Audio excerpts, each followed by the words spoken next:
doing meatballs or salmon, gravlax or something like that. But because we have an abundance of squash and zucchini at the farm, I wanted to show you a few things that you can do with that so that you can cook at home, even without a grill and with a stove. This is Edvard, my boy. He is the videographer and he's filming and interviewing me for this food section. But first, we're going to collect some herbs.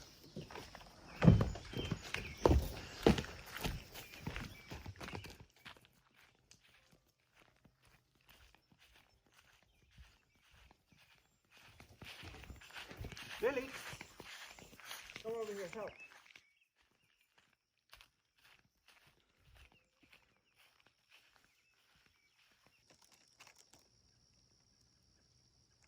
So here we have some squash blossoms.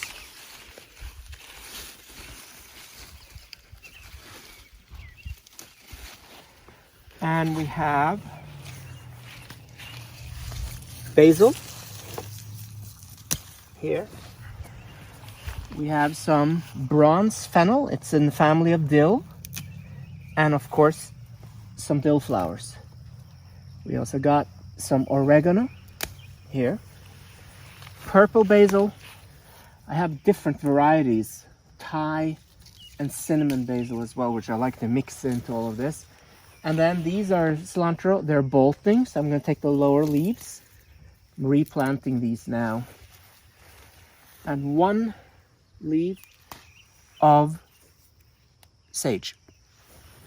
Over here we have some peppers and some tomatoes, but they're not ready yet.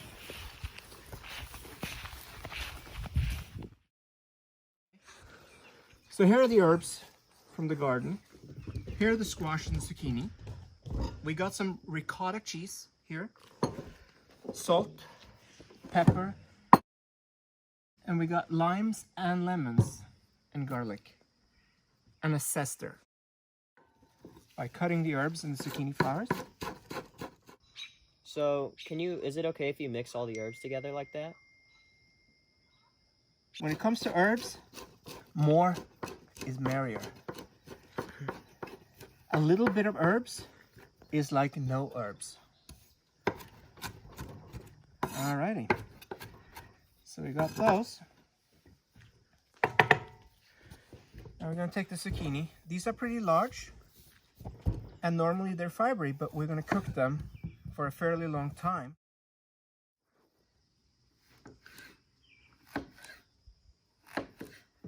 Alrighty.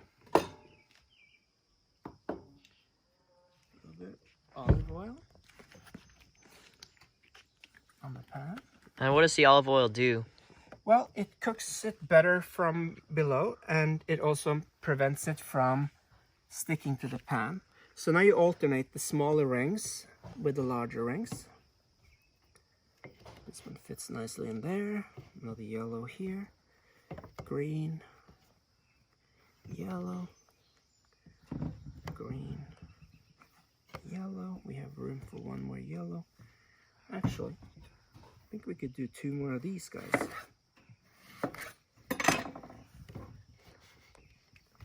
There we go. Fill the pan perfectly. Alrighty. Plus that one. Nope, we don't have room for that. That's nothing. Alrighty. We cut some garlic earlier. Gonna mince that.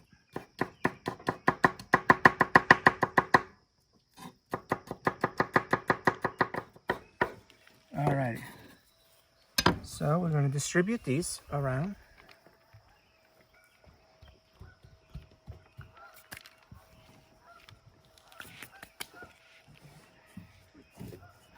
So this is the melange of herbs that we just cut. Again, good amount.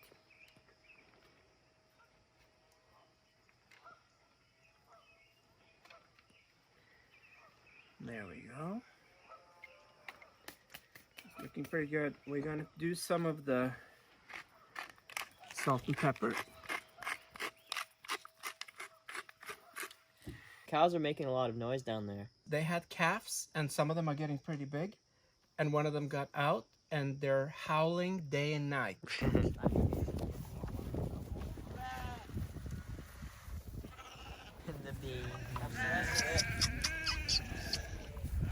Cutie babies.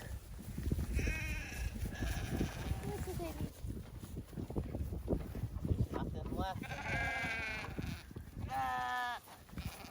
And try to chase them. And I got so close in capturing one of them. We were down on the ground wrestling with the cows. And don't mind my fat belly, but this ring here is the hoof print of one of the bull calves that we have down there. Didn't break one of your ribs, did he? Nope, that I did last week when we did the bridge, but it's healing already now. We're gonna cut out a little bit in the center of each one.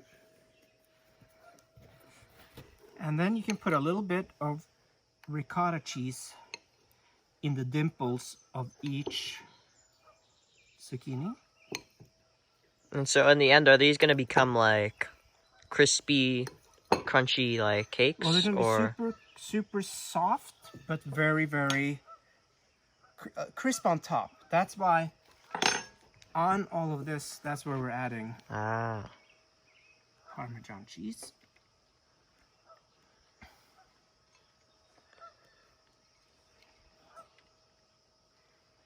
Nice layer.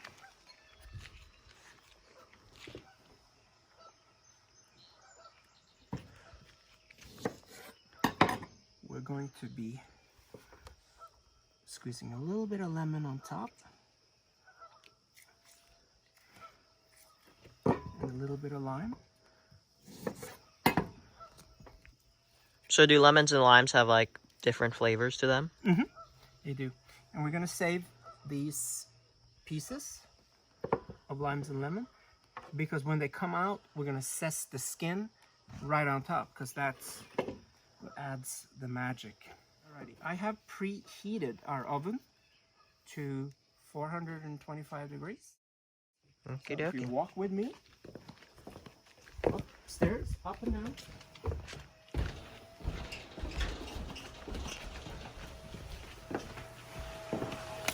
Nice vacuum cleaner in the background. Yeah, somebody's cleaning their living room. Alright, so I'm putting it on the lower level. First, I want it to bake for 25 minutes. And then after that, I'm going to put it up on the second level.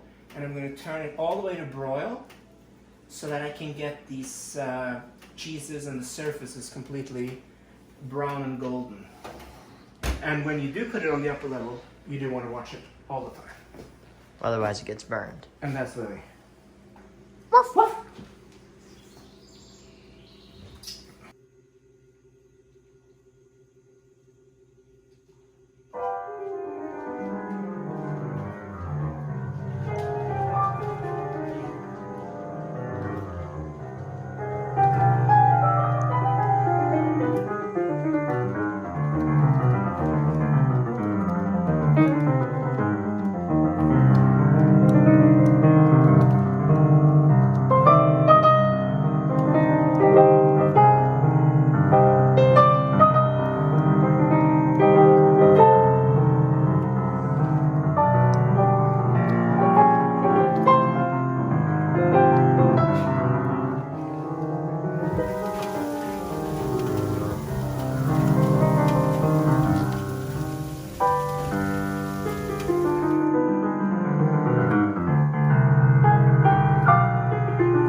About 25 minutes.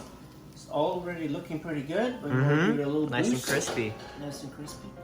We're going to get it all the way up to broil.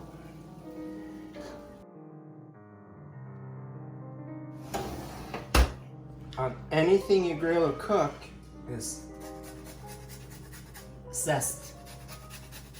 So a nice zester and limes. Don't get into the whites of the peel. And you can Or do it tastes really bitter. Yeah, just the surface of the lemon and the lime is what you want to shred on. Once you get into the white, you want to stop. I'm gonna do a couple of these. This little one right there, and maybe one of the big ones. So if you cut through now, you'll feel they're super tender. They're just squish apart. You cut it.